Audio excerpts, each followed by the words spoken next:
Some years ago, someone had the clever idea to establish an amazing new silk industry in the United States. So they brought in gypsy moths, and they anticipated that the male gypsy moth would mate with the female gypsy moth and help to create this silk industry.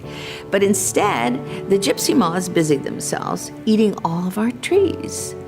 They were going after the oak trees, and they went after the maple trees, and all the leaves were just delicious for them. So instead of creating a silk industry, they were busy consuming and having a good time. We were in a pretty disastrous situation in the United States. The scientists engaged in all kinds of research to try and figure out how to get rid of the gypsy moths. We gave up on the silk industry. They created various insecticides to spray to get rid of the moths, but that didn't do the job.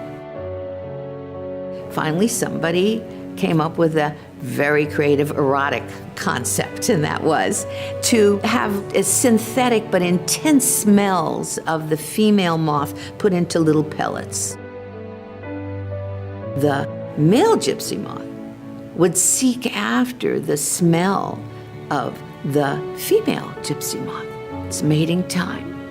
The females are all fluttering around, saying, "Choose me, choose me."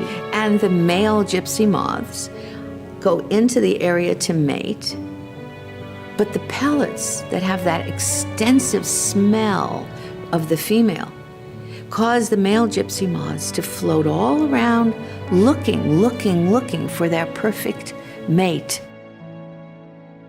She's all over the place, but he's not finding her.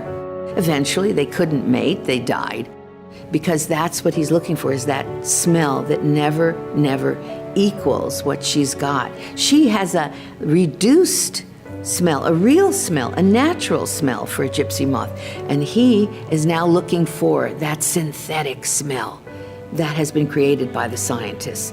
In essence, that's exactly what's been happening with pornography.